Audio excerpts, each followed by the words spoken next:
जून से बाजार के लिए रही बेहद शानदार। निफ्टी ने 700 अंकों की तेजी बनाई तो 1660 अंक चढ़ा बैंक निफ्टी, और पिछले 4 सीरीज से बाजार लगातार पॉजिटिव है। 3000 पॉइंट की तेजी निफ्टी में हो चुकी है। 8500 पॉइंट बैंक निफ्टी भाग चुका है। अब बड़ा सवाल है कि क्या जुलाई सीरीज में भी तेजी की उम्मीदें रखी जाए। पॉजिटिव ढेर सारे हैं। सबसे बढ़िया बात है कि एफआईएस का मूड माहौल बेहतर होता हुआ दिख रहा है। खरीदारी लौटने के सारे संकेत हैं। इसके अलावा अच्छी बात है कि एफआईएस की तरफ से बड़ी बिकवाली का डर बाजार से निकलता हुआ नजर आ रहा है। घरेलू फंड्स अपनी ताकत के हिसाब से खरीदारी कर ही रहे हैं, उसमें कोई डाउट ही नहीं है। और एफआईएस की इंडेक्स लॉन्ग पोजीशन पे 38% पर है। भारत में ब्याज दरें कम है, महंगाई नीचे है, मानसून अच्छा है, सिस्टम में लिक्विडिटी काफी भरपूर है, यानी कि इकोनॉमिक फैक्टर काफी अच्छे हैं। अब 9 जुलाई की डेडलाइन है टैरिफ की, और उम्मीद करें कि ट्रंप साहब इस बार टैरिफ को लेकर कुछ न कुछ सोल्यूशन दे ही देंगे।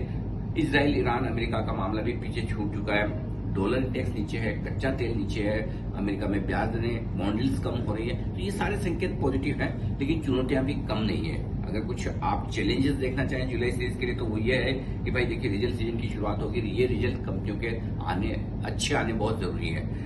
घरेलू फंड्स की बिकवाली का तो डर नहीं, लेकिन एफआईएस का मूड कब बदल जाए कह नहीं सकते। और खासतौर से 4000 पॉइंट की एक तरफा तेजी होने के बाद प्रॉफिट बुक कर ले, तो वो एक डर है।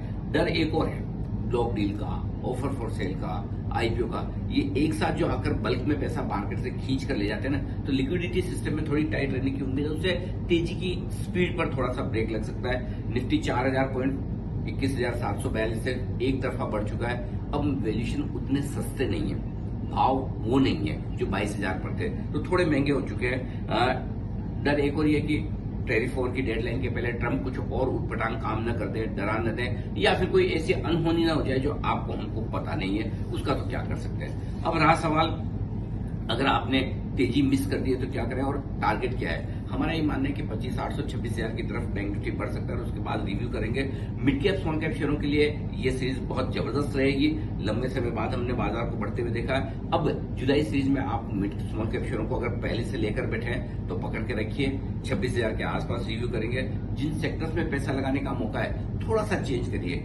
ग्लोबल सेक्टर्स अब लाइमलाइट में रह सकते हैं, जैसे कि मेटल, आईटी, फार्मा, यहाँ थोड़ी तेजी बन सकती है। पुराने हमारे all time favourite bank, NBFC, market infrastructure और डिफेंस, ये तो गिरावट में खरीदने ही है। छोटे सेक्टर्स में chemical, textile, auto industry share, यहाँ पर खरीदारी रह सकती है। टारगेट बैंक निफ्टी में ऊपर में 58,000 की तरफ के रख सकते हैं, और जब तक निफ्टी 24,500 के नीचे और बैंक निफ्टी 55,250 के नीचे बंद न हो, तब तक जुलाई सीरीज में आप व्यू पॉजिटिव रखें। बताएं आपका क्या व्यू है जुलाई सीरीज में, क्या तेजी बनी रहेगी, और यदि हाँ तो आप क्या खरीदना पसंद करें।